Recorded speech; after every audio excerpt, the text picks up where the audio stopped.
हमारे चैनल को सब्सक्राइब करना ना भूलें। यहाँ हजारों कहानियां हैं आपके लिए। एक बड़े से मीटिंग रूम में लगभग 25 से भी ज्यादा लोग बैठे थे। ये मुंबई के टॉप रेटेड कंपनी के चेयरपर्सन्स थे, जिनमें आदमी और औरतें दोनों थे। उनके सबके सामने एक लगभग 45 साल की औरत थी। उसके चेहरे के भाव सख्त थे। वो दिखने में किसी मॉडल की तरह लग रही थी। उसने सधे हुए शब्दों में कहा, आई होप आपने अपना ड्राफ्ट अच्छे से रेडी कर लिया होगा। ये एक बहुत बड़ा इंटरनेशनल प्रोजेक्ट होने वाला है। इसमें शामिल होने का मौका हर किसी को नहीं मिलता। आप इसमें शामिल हैं, इसका मतलब आप बहुत खास हैं। रिजल्ट अगले 2 दिनों में अनाउंस हो जाएगा। उसके कहते ही सभी ने एक दूसरे की तरफ देखा। उन सबके चेहरे के भाव लगभग एक जैसे थे। सबको यही लग रहा था मानो जीत उन्हीं की होगी। उस मीटिंग में डिजाइनिंग इंडस्ट्री से जुड़े टॉप बिजनेस पर्सन्स थे। आगे की जरूरी बात बताने के बाद वो औरत वहां से जा चुकी थी। उसके जाने के बाद एक एक करके वहां मौजूद बाकी के लोग भी चले गए, सिवाय 2 आदमियों के। सबके जाने के बाद उन्होंने एक दूसरे की तरफ तिरछी निगाहों से देखा। दोनों एक दूसरे के आमने सामने बैठे थे। सुना है तुम्हारी कंपनी ने इस बार काफी लॉस झेला है। मुझे तो हैरानी हो रही है कि तुम जैसे बिजनेस माइंडेड इंसान को नुकसान हो कैसे सकता है। उनमें से एक आदमी ने कहा। वो मिस्टर आकाश मित्तल थे, जो ड्रेस डिजाइनिंग फील्ड से आते थे। उनका ब्रांड इंडिया के बाहर और भी देशों में फेमस था। उसके सामने वाले आदमी ने मुंह बनाया। पता नहीं तुझ तक ये गलत खबरें पहुंचाता कौन है। तूने लिस्ट में मेरा नाम नहीं देखा? मैं 7वें नंबर पर आ गया हूँ, तुझसे पूरा 1 नंबर आगे। मिस्टर आकाश मित्तल के सामने बैठे आदमी का नाम मिस्टर नवीन गोयनका था। उसने पूरे एटीट्यूड से जवाब दिया। उनकी कंपनी लोकल और इंटरनेशनल लेवल पर फैशन इवेंट मैनेज करती थी। ठीक है, फिर तेरे 2 रैंक ऊपर आने की खुशी में पार्टी तो बनती है, आकाश मित्तल ने कहा। तू आज भी नहीं सुधराना।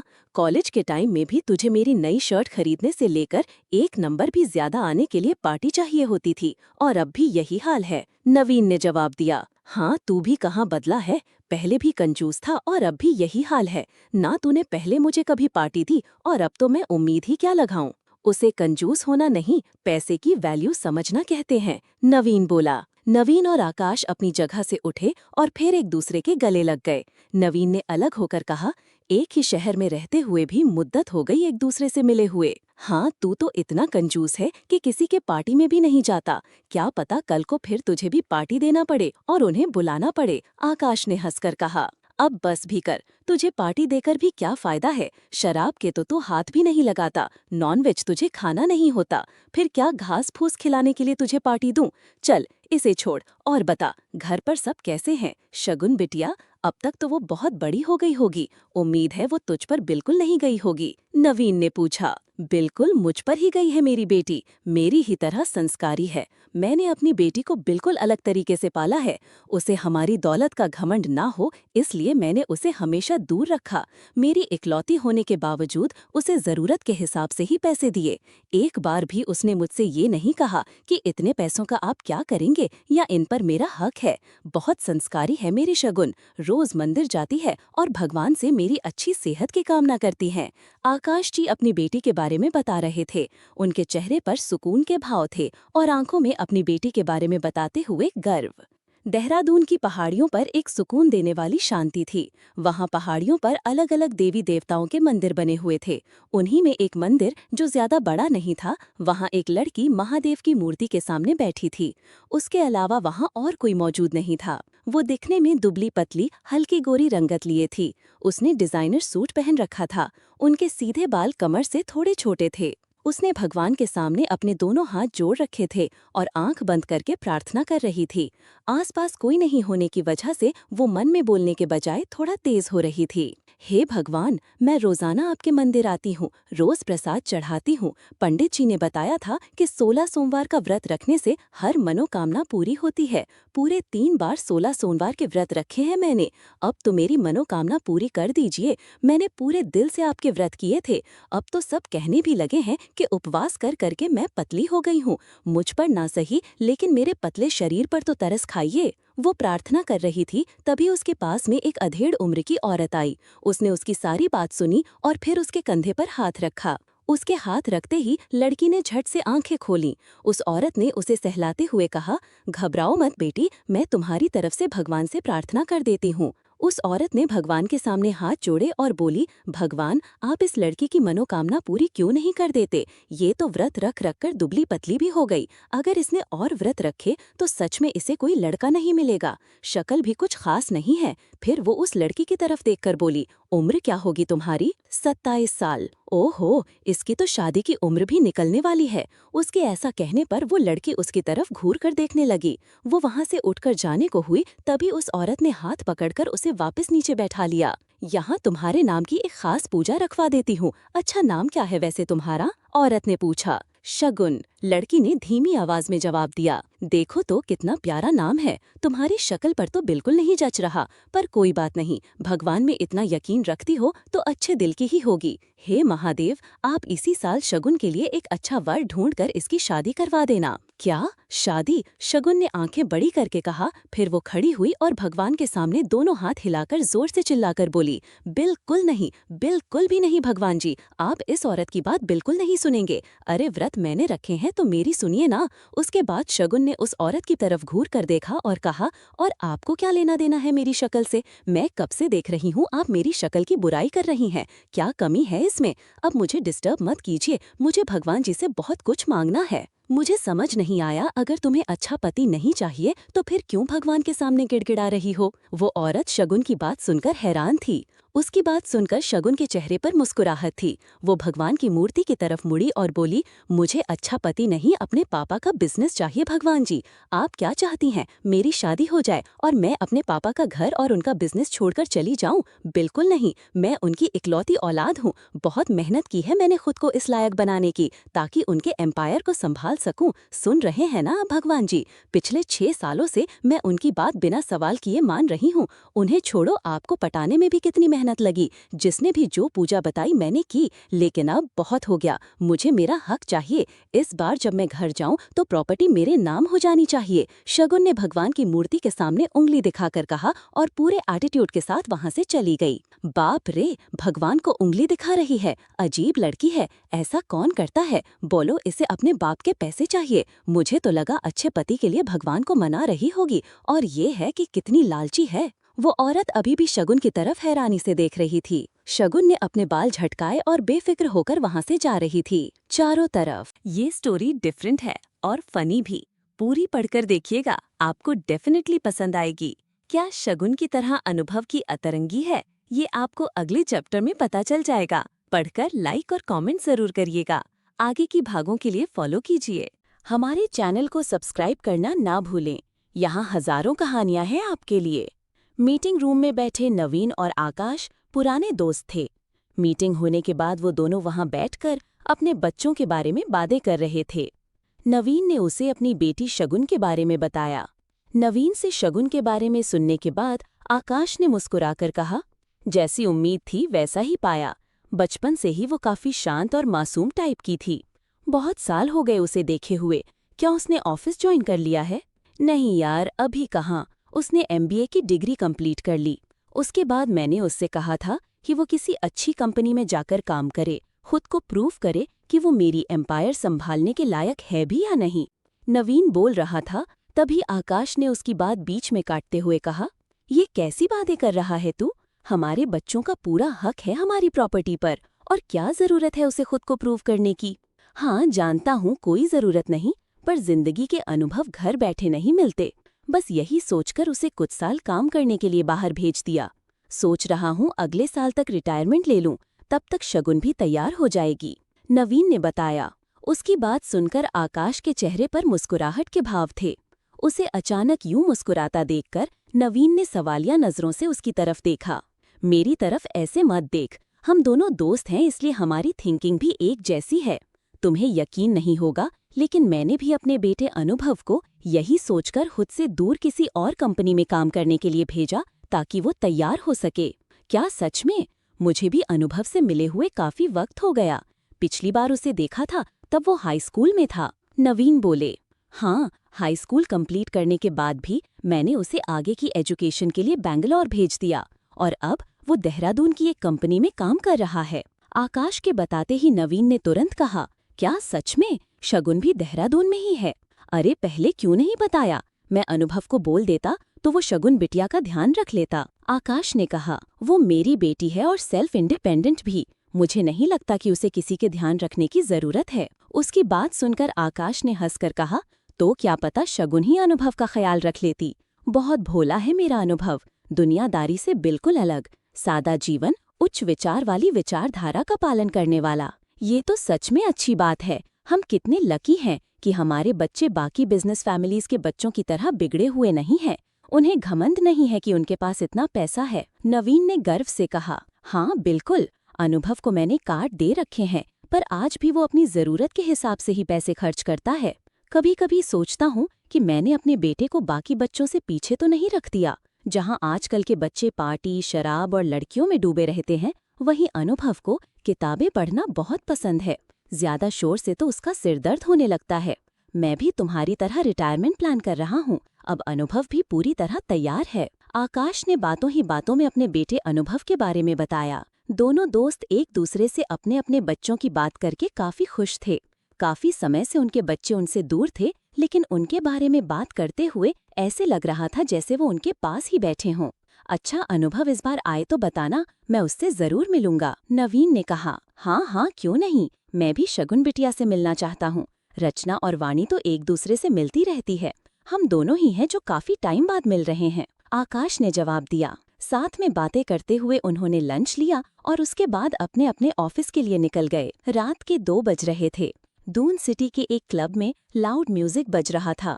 क्लब में मौजूद लड़के लड़कियां ज्यादातर नशे में ही थे और साथ में डांस कर रहे थे। उन सब के बीच एक लड़का अपनी गर्लफ्रेंड की कमर में हाथ डालकर म्यूजिक के साथ ही रख रहा था। वो दिखने में लंबा और काफी फिट नजर आ रहा था। उसका गोरा चेहरा क्लब की लाइट्स में चमक रहा था। उसके बाल माथे पर बिखरे, उसके होठों के नीचे तिल था और क्लीन शेव्ड चेहरा काफी मासूम लग रहा था। ये अनुभव मित्तल था। अरे कोई रोमांटिक म्यूजिक प्ले करो यार, ये क्या सड़ा हुआ गाना लगा रखा है। अब बस भी करो, हमें घर पर जाना है। उसके पास मौजूद लड़की ने कहा। वो भी हाइट में काफी लंबी और खूबसूरत थी। उसने 1 पीस रेड शॉर्ट ड्रेस पहना था। बिल्कुल नहीं स्वीटहार्ट, अभी तो हमें आए हुए यहाँ सिर्फ 3 घंटे ही हुए हैं।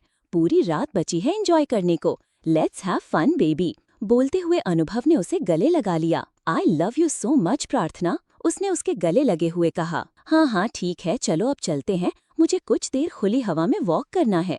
पता नहीं तुम इतने लाउड म्यूजिक में कैसे रह लेते हो, तुम्हारा सर दर्द नहीं करता क्या? प्रार्थना ने अपना सिर पकड़कर कहा। वो अनुभव का हाथ पकड़कर उसे वहां से ले जाने लगी। दोनों बिल भरने के लिए काउंटर पर आए। बिल देखने के बाद उसकी आंखें बड़ी हो गईं। इतने सारे पैसे, लेकिन मैंने तो कुछ खास पी भी नहीं, अनुभव ने आंखें तरे कर कहा। फिर उसने प्रार्थना की तरफ देखा जो उसे घूर कर देख रही थी। उसके इस तरह देखने पर अनुभव हंसा और फिर बोला, सॉरी मैं भूल गया था, मुझे टेंशन लेने की क्या जरूरत है। अरे मैं अनुभव मित्तल हूँ, दी अनुभव मित्तल, जो इतने बड़े एम्पायर का मालिक है। सॉरी बेबी, मुझे याद नहीं रहा। मुझे लगा मैं वही छोटी सी जॉब करने वाला कोई नॉर्मल सा एम्प्लॉय हूँ और उस सैलरी के हिसाब से बिल देखकर मेरी सांसें अटक गई थी। लगता है इसको चढ़ गई। काउंटर पर खड़े एक आदमी ने कहा, तुम्हें क्या लगता है मैं झूठ बोल रहा हूँ? अनुभव ने उसकी तरफ आंखें घूर कर देखा। फिर उसने अपनी जैकेट और घड़ी दिखाते हुए कहा, ये दोनों ही बहुत महंगी हैं और ब्रांडेड भी। नहीं, तुम्हें ऐसे यकीन नहीं आएगा। अनुभव वहाँ से डीजे के पास गया और उसने माइक लिया।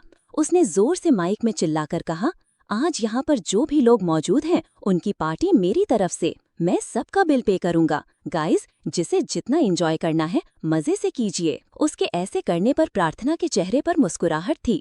अनुभव ने अपना कार्ड निकाला और वहाँ मौजूद सभी लोगों का बिल भरा। उसके बाद वो प्रार्थना के साथ बाहर आ गया। आई एम इम्प्रेस्ड, पहली बार लगा कि तुम सच में अमीर हो। अच्छा बेबी, तुम अपने पापा को हमारे बारे में कब बताने वाले हो और तुम कब ये मामूली सी नौकरी छोड़कर अपना बिजनेस संभालोगे? मैं तो अपने फ्रेंड से तुम्हारे बारे में बता भी नहीं सकती। तुम जॉब करते हो और मुझे ये बताते हुए ही शर्म आती है। प्रार्थना उसके साथ चलते हुए बातें कर रही थी। दोनों ने एक दूसरे का हाथ पकड़ रखा था। अरे बेबी, जल्द ही बताऊंगा। इस बार जब मुंबई जाऊंगा तब उन्हें हम दोनों की लव लाइफ के बारे में हर एक बात बताऊंगा और कहूंगा कि एम्पायर मिलने के तुरंत बाद वो हम दोनों की शादी करवा दें। क्या सच में वो हमारी शादी करवा तो देंगे ना? मैंने सीरियल या मूवीज में देखा है कि अक्सर बिजनेस फैमिली में उनके बच्चे अरेंज मैरिज ही करते हैं, वो भी किसी बड़ी हाई क्लास फैमिली में। प्रार्थना ने रुक कर पूछा, तुम्हें क्या लगता है कि मेरी फैमिली बाकी फैमिलीज की तरह है? अरे ये तो मैं अपनी मर्जी से यहाँ काम करने के लिए आया था। मेरे पापा तो मुझे सारा काम संभालने के लिए दे रहे थे, बस मैं चाहता था कि थोड़ा जॉब एक्सपीरियंस लूँ। ठीक है, कभी कभी तुम्हारी बातों पर यकीन नहीं होता, लेकिन जब तुमने सबका बिल पे किया तो एक बार के लिए मुझे हैरानी हुई। तुम सच में बहुत रिच हो और काफी दिलदार भी। अच्छा, तुम्हारे पापा तुम्हें कुछ कहेंगे तो नहीं ना? तुमने इतना सारा खर्च किया है, प्रार्थना ने पूछा। उसके पूछने पर अनुभव हंसने लगा और फिर जवाब में कहा, वो मुझे क्यों कुछ कहेंगे, सब कुछ आखिर मेरा ही तो है। उन्हें कोई प्रॉब्लम नहीं है, कहना तो दूर की बात है, वो तो मुझसे पूछेंगे तक नहीं कि मैंने इतने पैसे कहाँ उड़ाए। अनुभव ने अपनी बात पूरी भी नहीं की थी कि उसके फोन पर उसके पापा का कॉल आ रहा था। अचानक उसके एक साथ इतने सारे पैसे खर्च करने पर आकाश मित्तल हैरान थे और उसके बारे में जानने के लिए उन्होंने अनुभव को कॉल किया। शगुन और अनुभव अपने अपने पेरेंट्स के एक्सपेक्टेशन से बिल्कुल अलग हैं। क्या ऐसे में उन दोनों की लाइफ आसानी से बीत पाएगी? आगे की कहानी के लिए बने रहिए मेरे साथ और समीक्षा करके जरूर सपोर्ट करिएगा। हमारे चैनल को सब्सक्राइब करना न भूलें। यहाँ हजारों कहानियां हैं आपके लिए। अनुभव अपनी गर्लफ्रेंड प्रार्थना के साथ घर जा रहा था। उसके सामने अपना इम्प्रेशन जमाने के लिए उसने क्लब में आए सभी लोगों का बिल पे कर दिया। वो दोनों बात कर ही रहे थे कि अनुभव के पास उसके पिता मिस्टर आकाश मित्तल का कॉल आया। प्रार्थना की नजरों से अपना मोबाइल बचाकर अनुभव ने अपने पापा का नंबर देखा तो वापस मोबाइल को अपने पॉकेट में रख लिया। उसके पापा के लगभग 3 से 4 कॉल्स आ गए थे। तुम्हारा मोबाइल बज रहा है। अनुभव के कॉल पिक न करने पर प्रार्थना बोली, हो सकता है कोई इम्पोर्टेंट कॉल हो।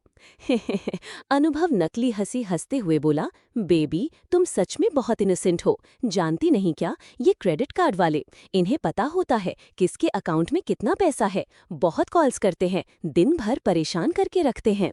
उसकी बात सुनकर प्रार्थना ने आंखें घुमाई और अपनी घड़ी उसके सामने करते हुए बोली, रात के 3:30 बज रहे हैं, इस टाइम तुम्हें कौन क्रेडिट कार्ड के लिए कॉल करेगा? तुम कॉल पिक करो, हो सकता है कोई इमरजेंसी हो। मेरे लिए इस वक्त तुमसे बढ़कर और कुछ नहीं है, कहकर अनुभव ने प्रार्थना को गले लगा दिया, या यूं कहें कि अपने चेहरे के भावों को छुपाने के लिए उसने अपना चेहरा दूसरी तरफ कर लिया। उसने जल्दी से मोबाइल निकाला और अपने पापा को मैसेज करने लगा, मैं आपको कुछ देर बाद कॉल करता हूँ, अभी इमरजेंसी में फंसा हूँ। मैसेज सेंड करने के बाद अनुभव ने राहत की सांस ली। उसने अपने मन में कहा, इसके सामने चौर दिखाने के चक्कर में इतने पैसे तो खर्च कर दिए, लेकिन पापा को क्या जवाब दूंगा? सोच अनुभव सोच, कहीं ऐसा ना हो उन्हें सच का पता चल जाए और वो मुझे अपनी प्रॉपर्टी से बेदखल। नहीं नहीं, ऐसा थोड़ी हो सकता है, मैं उनका इकलौता बेटा हूँ, मैं भी क्या बकवास और मनहूस बातें सोच रहा हूँ। अनुभव अपने ख्यालों में गुम था। वो काफी देर तक प्रार्थना के चिपक रहा।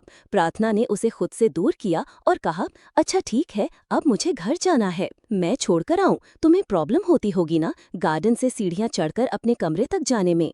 अनुभव की बात सुनकर प्रार्थना ने मुंह बनाया। उसने उसके कंधे पर हल्का सा मार कर कहा, ये सब भी तुम्हारी वजह से हो रहा है।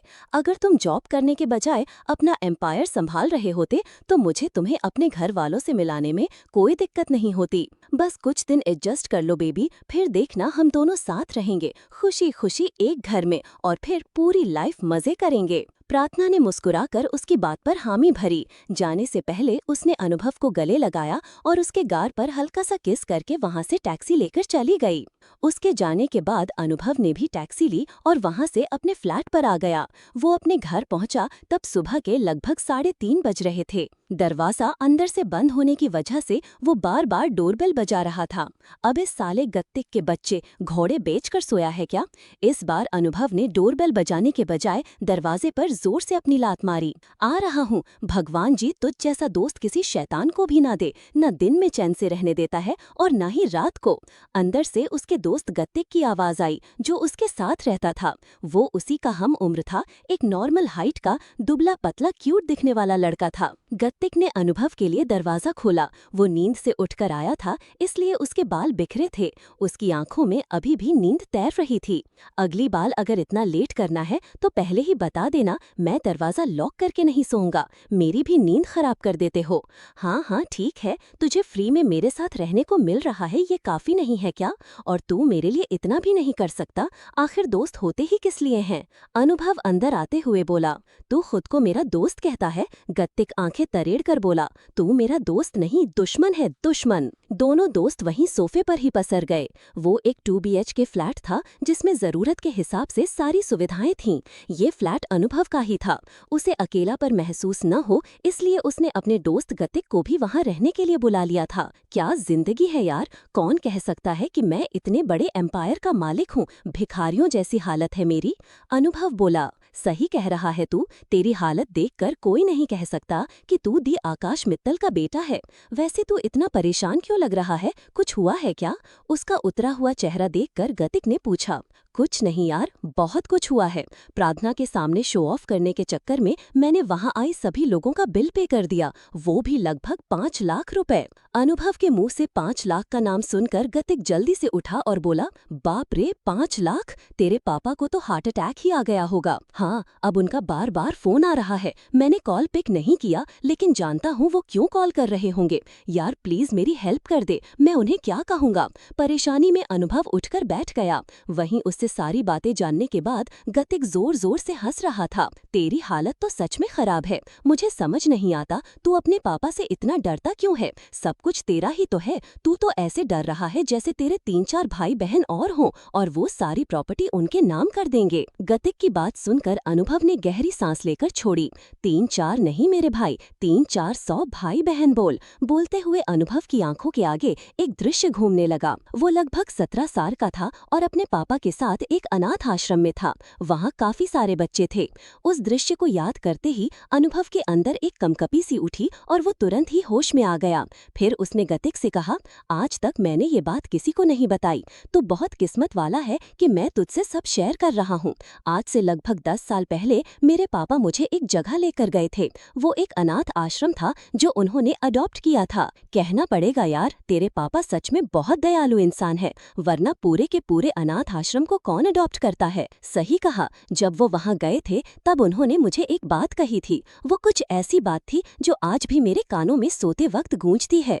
उसे सब बताते हुए अनुभव खड़ा हुआ और बिल्कुल आकाश मित्तल की तरह बात करते हुए बोला, अनी बेटा, अपने नए भाई बहनों से मिलो। मेरे बाद तुम ही इनकी देखभाल करोगे। अब तुम कभी अकेला महसूस नहीं करोगे। तुम्हारे हर सुख दुख में ये तुम्हारे साथ रहेंगे। ये तो अच्छी बात है। फिर तो उनसे इतना डरता क्यों है? गतिक ने बीच में कहा। उसके यूं बीच में बोलने पर अनुभव ने उसकी तरफ आंखें दिखाई। क्या यार, सारा फ्लो खराब कर दिया। उसके बाद वो फिर से आकाश मित्तल की तरह बात करने लगा और आगे बताते हुए बोला, अगर तुम अपनी जिम्मेदारी निभाने में नाकामयाब हुए या किसी भी तरह से मेरे एम्पायर को ना संभाल पाए तो यूं समझ लेना कि ये सब तुम्हारी जिम्मेदारी उठाएंगे। सारी बात जानने के बाद गतिक की आंखें बड़ी हो गईं। अनुभव को उसे आगे कुछ और कहने की जरूरत नहीं पड़ी। इसका मतलब अगर तू उनकी एक्सपेक्टेशन पर खरा नहीं उतर पाया तो क्या वो सारी प्रॉपर्टी उस अनाथ आश्रम को चली जाएगी? अनुभव ने रोनी सूरत बनाई और उसकी बात पर हाँ में सिर हिलाया। बिल्कुल कुछ ऐसा ही होगा। तुझे पता है, उसके बाद से मैंने आज तक उनकी कोई बात नहीं टाली। उन्होंने जिस कॉलेज में मेरा एडमिशन कराया मैंने वहीं पढ़ाई की, दिन रात मेहनत करके टॉप किया। जॉब एक्सपीरियंस का टाइम आया तो उन्होंने कहा कि अगर मैंने अपनी कंपनी ज्वाइन की तो सब मुझे एज अ बॉस ट्रीट करेंगे, इसलिए मुझे किसी और कंपनी में जॉब करनी होगी। मुझे आकाश मित्तल का बेटा नहीं, एक नॉर्मल आम आदमी की तरह रहना होगा। ये सब तो कुछ नहीं। तुझे पता है मेरे भाई, मुझे करेला बिल्कुल पसंद नहीं, फिर भी मैंने उन्हें कभी करेला खाने से मना नहीं किया। बहुत दुख भरी कहानी है यार मेरी। सारी बातें बताने के बाद अनुभव बच्चों की तरह रोने का दिखावा करने लगा। गतिक ने उसे गले लगाया और सहलाते हुए कहा, अब तो मुझे भी तुम पर बहुत दया आ रही है। मैं तेरे लिए दुआ करूंगा। हाँ, साथ में मेरी बेबी के लिए भी, कि पापा हम दोनों की शादी के लिए तैयार हो जाएं। अनुभव उससे अलग होकर बोला। दोनों फिर से सोफे पर पसर गए। कुछ ही देर में अनुभव नींद के आगोश में था और उसके सपने में फिर से उसके पिता की कही बातें गूंज रही थीं। नहीं पापा, मैं अपनी जी जान लगा लूंगा, अपने भाई बहनों का भी पूरा ध्यान रखूंगा, लेकिन मुझे प्रॉपर्टी से बेदखल मत कीजिएगा। अनुभव नींद में भी बड़बड़ा रहा था। कहानी पढ़कर समीक्षा जरूर करिएगा। ये कहानी थोड़ी फन लेवल के हिसाब से लिखी गई है, तो किसी भी कैरेक्टर को जज मत कीजिएगा। हमारे चैनल को सब्सक्राइब करना ना भूलें। यहाँ हजारों कहानियां हैं आपके लिए। सुबह सुबह शगुन ऑफिस जाने के लिए तैयार हो रही थी। उसने वाइट लूज शर्ट के नीचे ब्लैक डेनिम स्कर्ट पहना था। शगुन के बाल परफेक्टली स्ट्रेट किए हुए थे और साथ में डायमंड स्टड्स उसके लुक में चार चांद लगा रहे थे। उस वक्त वो उस ऑफिस लुक में काफी प्रोफेशनल नजर आ रही थी। उसने अपने चेहरे पर हल्का मेकअप किया और फिर खुद को गौर से देखने लगी। कोई हक नहीं है तुम्हें इतना खूबसूरत लगने का। बोलने के बाद उसने अजीब सा चेहरा बनाया और फिर आगे कहा, यक, कितना चीप डायलॉग है। खुद को देखते हुए उसे कल मंदिर में मिली उस आंटी की याद आई। उसने कहा था कि मैं दिखने में ठीक ठाक लगती हूँ। क्या सच में ऐसा है? शगुन ने खुद को आईने में गौर से देखा। अच्छी ही तो दिख रही हूँ, उसने कहा। फिर वो बाहर आई। वो एक रेंटेड हाउस में रहती थी। वो एक 2 मंजिला बड़ा घर था जिसका पूरा ऊपरी हिस्सा उसने रेंट पर ले रखा था। उसने उसे काफी खूबसूरती से सजा रखा था। वो तैयार होकर नीचे आई तो उसे घर के मकान मालकिन की बेटी दिखी। उसने उसे आवाज लगाकर अपने पास बुलाया। हे आयशा, जरा इधर तो आना। आयशा लगभग 19 साल की थी। शगुन के बुलाने पर वो उसके आई। पास आते ही वो उसकी तरफ खोई हुई नजरों में देखने लगी और फिर चहकते हुए बोली, आपके स्टाइल का कोई जवाब नहीं है शगुन दी। कपड़ों से लेकर हर एक चीज तक ब्रांडेड होती है। आप इतनी ब्यूटीफुल कैसे हो? मेकअप भी बिल्कुल परफेक्ट होता है। कौन से मेकअप प्रोडक्ट्स यूज करती हो आप? काफी महंगे होते होंगे ना? मैं हर एक चीज ब्रांडेड यूज करती हूँ। तुम्हें मेरा स्टाइल पसंद है? उसने पूछा। आयशा ने हाँ में सिर हिलाया। You looks like an angel. मेरे पास बहुत से एक्स्ट्रा कपड़े और मेकअप का सामान पड़ा है जिन्हें मैंने एक बार भी यूज नहीं किया। तुम चाहो तो उन्हें रख सकती हो। उसके तारीफ करने पर शगुन ने उसे अपना सामान देने की बात कही। हाँ हाँ, क्यों नहीं, फिर शाम को मिलते हैं। अभी तो आप ऑफिस जाने का वक्त हो गया होगा ना? शगुन ने उसकी बात पर हामी भरी। उसे बाय बोलने के बाद वो अपनी गाड़ी में ऑफिस जाने के लिए निकल पड़ी। आयशा की तारीफ करने के बाद वो और भी ज्यादा कॉन्फिडेंट फील कर रही थी। कुछ ही देर में शगुन वहां की सबसे बड़ी ज्वेलरी डिजाइनिंग कंपनी के आगे थी। वो गाड़ी से बाहर निकली और बिल्कुल वहां के बॉस की तरह वॉक करते हुए जा रही थी। रास्ते में उसे जो भी एम्प्लॉयज मिल रहे थे वो उसे गुड मॉर्निंग विश कर रहे थे।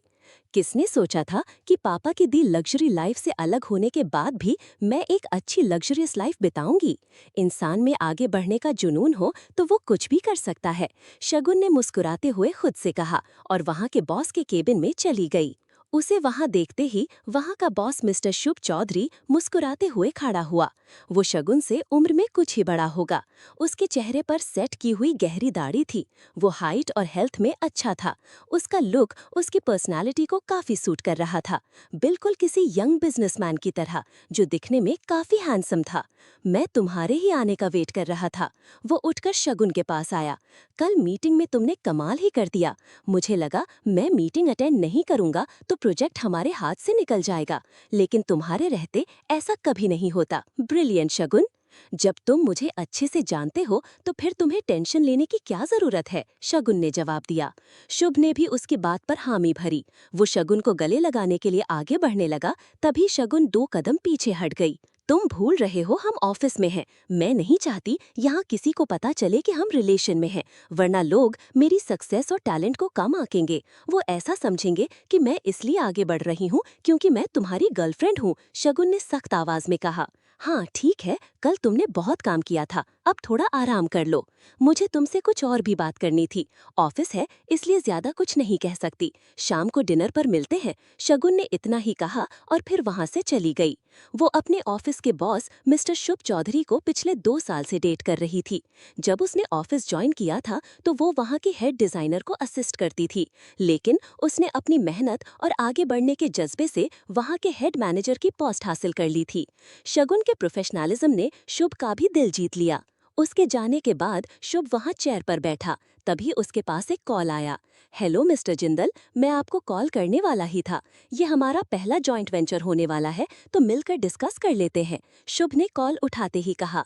जी हाँ, तभी मैंने कॉल किया था। मैं चाहता हूँ इस प्रोजेक्ट में आप मिस गोयंका को भी इन्वॉल्व करें। She is such a gem, और ये कल उन्होंने मीटिंग में प्रूव कर दिया। सच कहूँ तो उन्हीं की वजह से मैंने इस प्रोजेक्ट में अपना इंटरेस्ट दिखाया है। बाकी पहले जो भी मीटिंग हुई थी मुझे उसमें प्रेजेंटेशन बिल्कुल भी इम्प्रेसिव नहीं लगी। सामने से मिस्टर जिंदल ने कहा। उनकी बात सुनकर शुभ का थोड़ा मूड ऑफ हो गया। उसने फिर भी खुद को सामान्य जाहिर करते हुए कहा, हाँ हाँ क्यों नहीं, इस प्रोजेक्ट को शगुन ही हेड करने वाली है, मीटिंग में मिलते हैं। मिस्टर जिंदल से बात करने के बाद शुभ शगुन के बारे में सोच रहा था। उसे मिस्टर जिंदल का शगुन की तारीफ करना पसंद नहीं आया, पर साथ ही शगुन के प्यार के चलते वो कुछ कह भी नहीं सका। ये लड़की सच में बहुत टैलेंटेड है। कभी कभी तो मुझे डर लगता है कि कहीं ये मुझसे मेरी ही कंपनी ना टेक ओवर कर ले, पर ये ऐसा नहीं करेगी। उसके पापा के पास मुझसे भी कहीं ज्यादा पैसे हैं। शगुन के पिता मिस्टर नवीन गोयंका का ख्याल आते ही शुभ की टेंशन पल में दूर हो गई और वो सब भूलकर अपने काम में ध्यान लगाने लगा। मुंबई में मित्तल मेंशन में आकाश मित्तल टेंशन में इधर उधर वॉक कर रहे थे। सुबह सुबह उन्हें परेशान देखकर उनकी पत्नी वानी उनके पास आई। मैं देख रही हूँ कल रात से आप परेशान हैं, सब ठीक तो है ना? कहते हुए उसने चाय का कप मिस्टर मित्तल के हाथ में पकड़ा दिया। यही तो मैं डिसाइड नहीं कर पा रहा, सब ठीक है या नहीं। तुम्हें पता है कल रात अनुभव ने किसी क्लब में 5 लाख रुपए पे किए थे। आज से पहले उसने इतना खर्चा नहीं किया। कोई और जगह होती तो फिर भी सोचता, लेकिन क्लब जैसी जगह है। पर वो बोल रहे थे, तभी वानी ने उनकी बात बीच में काटते हुए कहा, आप कुछ ज्यादा ही नहीं सोच रहे? अपने इकलौते बेटे की हर एक चीज पर नजर रखते हैं। बेचारे को पहले ही खुद से दूर भेज दिया। इतने सालों से ठीक से उसकी शक्ल भी नहीं देखी। यहाँ आता है तो भी 1-2 दिन के लिए। अब बस भी कीजिए मेरे बेटे के साथ अत्याचार और उसे बुलाकर उसका एम्पायर सौंप दीजिए। मैं भी यही चाहता हूँ। मैं उसका बाप हूँ, कोई दुश्मन नहीं। जो कर रहा हूँ सोच समझ कर ही कर रहा हूँ। मुझे अनुभव से बात करनी थी, लेकिन वो मेरा कॉल पिक नहीं कर रहा। हाँ तो वो क्यों कोई पिक करेगा? उसे अच्छे से पता है कि फोन उठाते ही आप फिर से भी सवाल जवाब करने शुरू कर देंगे। इतने पैसे कहाँ लगाए, क्यों लगाए? वानी ने मुंह बनाकर कहा। फिजूल खर्ची गलत आदत होती है। आपके पास ज्यादा पैसे हैं, इसका मतलब ये नहीं कि आप इन्हें बेवजह हर कहीं पर उड़ाएं। इतने पैसों से बहुत जरूरतमंद लोगों की मदद की जा सकती है। आपका ज्ञान फिर से शुरू हो गया। वानी ने इतना ही कहा और फिर वहां से जाने लगी। उसके जाने के बाद आकाश जी ने फिर अनुभव को कॉल लगाया। इस बार अनुभव ने उनका फोन पिक कर लिया था। हेलो अनी बेटा, तुम ठीक तो हो? उन्होंने उनके कॉल उठाते ही पूछा। हाँ पापा, मैं बिल्कुल ठीक हूँ। आई एम सो सॉरी कि मैं कल रात कॉल पिक नहीं कर पाया। बात ही कुछ ऐसी थी कि मैं आपको नहीं बता पाया। एक्चुअली मैं आपको कॉल करने की वाला था। अनुभव की आवाज में बहुत नरमी और विनम्रता थी। उसके बात करने के लहजे को देखकर उसके पास बैठा गतिक अपना मुंह पकड़कर हंसी रोकने की कोशिश कर रहा था। अनुभव ने इशारे से उसे चुप रहने को कहा। नहीं बेटा, कोई बात नहीं, वहाँ सब ठीक तो है ना? कहीं तुम किसी प्रॉब्लम में तो नहीं हो? आकाश जी ने डायरेक्ट पूछने के बजाय बात को घुमा फिरा कर पूछा। अनुभव उनके कहने का मतलब बखूबी समझ रहा था। उसने उसकी बात का जवाब देते हुए कहा, नहीं पापा, यहाँ कुछ ठीक नहीं है। आपको तो पता चल रहा होगा कि मैंने कल रात कार्ड से 5 लाख रुपए पे किए थे। आप चिंता मत कीजिए, मैं अपनी सैलरी से आपको लौटा दूंगा। अरे नहीं, उसकी जरूरत नहीं है। बस मुझे टेंशन हो गई कि कहीं तुम्हें कुछ हो तो नहीं गया, इसीलिए कॉल कर रहा था। बाकी तुम्हारे ही पैसे हैं, जहां तुम खर्च करना चाहो वहां कर सकते हो। मेरे ही हैं, लेकिन मैं उन्हें कभी किसी गलत जगह खर्च नहीं करूंगा। मुझे पता है आप नहीं पूछोगे, लेकिन फिर भी बताना मेरा फर्ज बनता है। कल रात मेरे फ्रेंड गतिक को किसी ने जबरदस्ती शराब पिला दी और उसके साथ क्लब में गैम्बलिंग करने लगे। ये बेचारा पैसे हार गया और पैसे ना होने की वजह से इसके साथ मारपीट करने लगे। जानता हूँ जुआ खेलना गलत होता है, पर ये मेरा दोस्त है और इसका कोई है भी नहीं, इसीलिए मैंने उसके पैसे दे दिए। बात करते हुए अनुभव ने गतिक के कंधे पर जोर से मारा, जिससे वो चिल्ला पड़ा। बहुत दर्द हो रहा होगा ना तुझे? तो फिक्र मत कर, मैं तुम्हें हॉस्पिटल लेकर जाऊंगा। ठीक है, तुम उसका इलाज कराओ और जिस किसी ने भी ऐसा किया है उनके खिलाफ पुलिस रिपोर्ट करवाओ। अगर तुम्हें मेरी जरूरत पड़े तो मुझे बताना, आकाश जी ने कहा। नहीं पापा, मैं देख लूंगा, मैं नहीं चाहता आप इन सब में पड़े। अच्छा, मैं आपको बाद में बात करता हूँ, कहकर अनुभव ने जल्दी से कॉल कट कर लिया। आकाश जी से बात करने के बाद अनुभव ने राहत की सांस ली। अपने पापा के सामने तो बिल्कुल भीगी बिल्ली की तरह बात कर रहा था और मेरे सामने शेर बनकर घूमता है। उसके फोन रखते ही गतिक बोला, मैं शेर ही हूँ, बस मुझे मेरा जंगल मिल जाए। अनुभव ने जवाब दिया और ऑफिस जाने के लिए तैयार होने के लिए अपने कमरे में चला गया। कहानी पढ़ने के बाद समीक्षा जरूर करिएगा। आपकी समीक्षा की वजह से ही कोई कहानी हिट या फ्लॉप होती है। आई होप आप कहानी को पूरा प्यार देंगे। हमारे चैनल को सब्सक्राइब करना ना भूलें। यहाँ हजारों कहानियां हैं आपके लिए। अनुभव तैयार होकर ऑफिस पहुंचा। वो देहरादून की किसी डिजाइनिंग कंपनी में हेड डिजाइनर की जॉब करता था। वो कंपनी उसी के पापा की कंपनी की एक ब्रांच थी। वहाँ किसी को उसकी असली पहचान के बारे में कुछ पता नहीं था। अनुभव काफी तैयार होकर ऑफिस पहुंचा था। उसने ब्रांडेड शूज और कपड़े पहने थे। हाथ में पहनी घड़ी भी काफी महंगी थी। वो अक्सर महंगे कपड़े पहनकर ही ऑफिस जाता था। उसे ऑफिस में देखते ही 2 गर्ल्स एम्प्लॉइज आपस में फुसफुसाकर बातें करने लगीं। उनमें से एक लड़की दबी आवाज में बोली, इसे तो देखो, तैयार होकर तो ऐसे आता है जैसे कंपनी का मालिक ही हो। इतने महंगे कपड़े तो हमारे बॉस भी नहीं पहनते, जितना शो ऑफ ये करता है। तुम भी बहुत भोली हो। तुम्हें क्या लगता है इसने जो पहना है वो सच में ब्रांडेड है? बिल्कुल नहीं। इस तरह के ब्रांडेड कपड़ों की कॉपी बहुत सी जगह पर मिल जाती हैं। ये इतने सिमिलर होता है कि जल्दी से कोई फर्क नहीं बता सकता। दूसरी लड़की ने तिरछी मुस्कुराहट के साथ जवाब दिया, क्या सच में ऐसा है? पहले वाली लड़की को अभी भी यकीन नहीं हो रहा था। तुम्हें बिलीव नहीं है तो इस बार मेरे साथ संडे को मॉल चलना। वहाँ चलकर खुद देखोगी तो यकीन हो जाएगा। तुमने कभी सोचा है ये इतने ही पैसे वाला होता तो टैक्सी से ऑफिस क्यों आता? हाँ, सही कहा। अब तो मुझे भी थोड़ा थोड़ा यकीन आ रहा है। पहले मुझे लगा ये हेड डिजाइनर है तो अपने कपड़े खुद डिजाइन करता होगा, लेकिन इस तरह के कपड़े मैंने मॉडल और स्टार्स के पास ही देखे हैं। जो भी हो, लड़का काफी क्यूट है। पहले वाली लड़की अनुभव की तरफ प्यार से देखने लगी। अनुभव पूरे एटीट्यूड में वॉक करता हुआ उनके पास से निकल गया। उसके कानों में उन दोनों की बातें साफ सुनाई पड़ रही थीं, लेकिन उसने ऐसा जाहिर किया जैसे उसे कुछ सुनाई नहीं दे रहा। यार, इसके परफ्यूम की स्मेल तो बहुत अच्छी है। ये तो पक्का ब्रांडेड होगा। दूसरी लड़की ने जवाब में ना में सिर हिलाया। दोनों वहाँ से अपने अपने काम को निकल गईं। वहीं अनुभव अपने फ्लोर पर पहुंचा। वहां जाते ही उसे उसकी असिस्टेंट ने गुड मॉर्निंग विश किया। वो प्रार्थना थी जो उसकी गर्लफ्रेंड थी। उसे देखते ही अनुभव के चेहरे पर चमक थी। पूरे ऑफिस में सिर्फ तुम हो जो मेरे यहाँ काम करने की वजह है। तुम्हारे लिए तो मैं पूरी जिंदगी इस ऑफिस का हेड डिजाइनर बनकर गुजार सकता हूँ। कहते हुए अनुभव उसको गले लगने को हुआ, लेकिन प्रार्थना पीछे हट गई। ऑफिस है अनु, हमें डिसेंट बिहेव करना चाहिए। तुमने सुना तुम्हारे डैड का नाम टॉप 10 अमीर बिजनेसमैन की लिस्ट में 2 नंबर ऊपर चला गया है? क्या सच में? मतलब मैं और भी ज्यादा अमीर हो गया? अनुभव ने चहक कर जवाब दिया और वहाँ लगी कुर्सी पर बैठ गया। तुमने उनसे बात की? वो तुम्हें तुम्हारा काम कब संभालने वाले हैं? बोलते हुए प्रार्थना उसके सामने लगी कुर्सी पर बैठ गई। मुझे इस बारे में कुछ खास पता नहीं है। वैसे तुम्हें बता दूं, अगले महीने मेरी मॉम का बर्थडे है। हर बार की तरह मैं घर जाने वाला हूँ। शायद तब वो मुझसे इस बारे में बात करें। अनुभव की बात सुनकर प्रार्थना के चेहरे पर चमक थी। उसने फिर अनुभव के कपड़ों की तरफ देखा और बोली, मैंने तुम्हें मना किया था कि इतने एक्सपेंसिव कपड़े पहनकर ऑफिस मत आया करो। यहाँ के लोगों को शक हो जाएगा। किसी को कोई शक नहीं होगा। यहाँ कुछ बेवकूफ लोग हैं जिन्हें लगता है कि मैंने ये कपड़े सस्ते में किसी राह चलती दुकान से खरीदे हैं जो ब्रांड्स की कॉपी बेचते हैं। अनुभव ने मुंह बनाकर कहा, जबकि उसकी बात सुन प्रार्थना हंसने लगी। हाँ, तो तुम्हें शो ऑफ करने की क्या जरूरत है? तुम नॉर्मल कपड़े पहनकर नहीं आ सकते। ये कंपनी ज्यादा बड़ी नहीं है। तुम्हारी तो सैलरी भी कुछ खास नहीं है। ऐसे में लोगों को शक तो होगा ही ना। जिसे जो कहना है कहने दो, मुझे फर्क नहीं पड़ता। जिस दिन उन्हें सच का पता चलेगा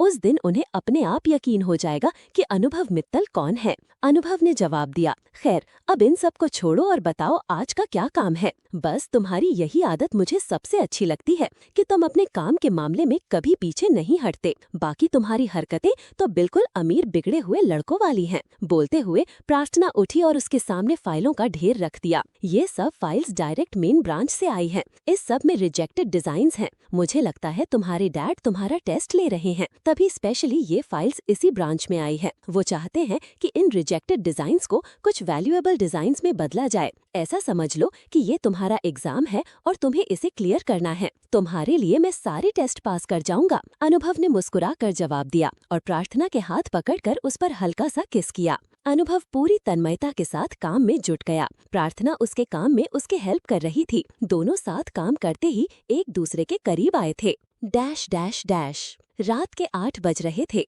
एक 5 स्टार होटल में शगुन शुभ के साथ थी। उनके पास मिस्टर जिंदल बैठे थे। ये एक प्रोफेशनल मीटिंग थी जहां वो अपना काम के बारे में डिस्कस करते हुए डिनर ले रहे थे। It would really pleasure to work with you mister Jindal, Shubh ने खाते हुए कहा। मिस्टर जिंदल की नजरें शगुन पर टिकी थीं। उसने जवाब में कहा, मिस गोयंका काफी टैलेंटेड है, ये आपके बिजनेस को काफी आगे तक ले जाएगी। हाँ सही कहा, शुभ ने मुस्कुरा कर कहा। शगुन चुपचाप खाना खाते हुए उनकी बातें सुन रही थी। वो उस वक्त काफी गुस्से में थी। शुभ और मिस्टर जिंदल प्रोजेक्ट के बारे में डिस्कस कर रहे थे। डिनर के बाद मिस्टर जिंदल वहाँ से जाने को हुए। शुभ उन्हें छोड़ने बाहर तक गया। मैंने सोचा था मैं इससे पापा से मिलने के बारे में बात करूंगी, पर ये तो यहाँ अपने ही कामों में लगा है, शगुन ने खुद से कहा। मिस्टर जिंदल को छोड़ने के बाद शुभ वापस अंदर आया। वो उनके सामने खुश होने का दिखावा कर रहा था। अंदर आते ही वो शगुन के पास बैठा और सख्त लहजे में बोला, ये क्या था शगुन, मिस्टर जिंदल के सामने तुमने एक वर्ड भी नहीं बोला। वही तो मैं पूछना चाहती थी शुभ, ये क्या था, हमारी पर्सनल मीटिंग को तुमने प्रोफेशनल मीटिंग में बदल दिया। तुम जानते हो हम ऑफिस में बात नहीं कर पाते, तभी मैंने डिनर का कहा और तुमने मिस्टर जिंदल को यहाँ बुला लिया। शगुन का गुस्सा शुभ पर निकल पड़ा। वो तुमसे कुछ ज्यादा ही इम्प्रेस है। मैं नहीं चाहता इस डील हमारे हाथ से निकले, तो एक मामूली सी डील के लिए तुम मेरा यूज कर रहे हो। शगुन ये गुस्से में शुभ की तरफ देखा। ऐसा कुछ नहीं है, तुम्हारे लिए मैं ऐसी 100 डील्स को भी ठोकर मार सकता हूँ। शुभ ने शगुन को समझाने की कोशिश की। तो मार दो, अचानक शगुन बोली। उसकी बात सुनकर शुभ सकपका गया। तुम मजाक कर रही हो ना? नहीं, मैं मजाक नहीं कर रही, आई एम डैम सीरियस। मैं तुम्हें बताने वाली ही थी कि तुम इसको जितना हाइप कर रहे हो इतना कुछ नहीं है। इसकी कंपनी घाटे में चल रही है, इसे तुम्हारी जरूरत है, तो बेवजह इसकी बटरिंग करने की कोई जरूरत नहीं है। हाँ मैं जानता हूँ इसकी कंपनी घाटे में है, पर मिस्टर जिंदल के कनेक्शंस अच्छे हैं जिसका फायदा हम उठा सकते हैं। शुभ ने जवाब दिया। मतलब तुम नहीं मानोगे, अभी तुमने कहा कि तुम मेरे लिए किसी भी डील को ठोकर मार सकते हो। एक बिजनेस पर्सन होने के नाते मैं समझ सकती हूँ कि कोई भी डील कितनी इम्पोर्टेंट होती है, इसलिए मैं तुम्हें कोई ऐसी वैसी डील छोड़ने के लिए नहीं कह रही। मैं बस यही चाहती हूँ कि तुम मिस्टर जिंदल के साथ ये डील मत करो। अब सोच लो कि तुम्हें क्या करना है, डील करके मुझे नाराज करना है या आगे तुम खुद समझदार हो, शगुन ने रूखे शब्दों में कहा। वहाँ टेबल पर खाने का बिल रखा था। जाने से पहले उसने पर्स में से पैसे निकालकर टेबल पर रख दिए। शगुन वहाँ से जा चुकी थी। उसके जाने के बाद शुभ उसे मनाने के लिए पीछे आया, लेकिन तब तक वो टैक्सी लेकर निकल गई थी। उनसे कुछ दूर एक सफेद बड़ी गाड़ी खड़ी थी। उस गाड़ी में मिस्टर जिंदल बैठे थे। वो उन दोनों को गौर से देख रहे थे। अगर मैं सही हूँ तो ये लड़की कोई और नहीं बल्कि गोयंका एम्पायर के मालिक नवीन गोयंका की बेटी है। बाय चांस मैं सही निकला तो ये मेरे बहुत काम आ सकती हैं। कहानी पढ़कर समीक्षा जरूर करिएगा। जो भी स्टोरी पढ़ रहे हैं तो फॉलो भी कर लें।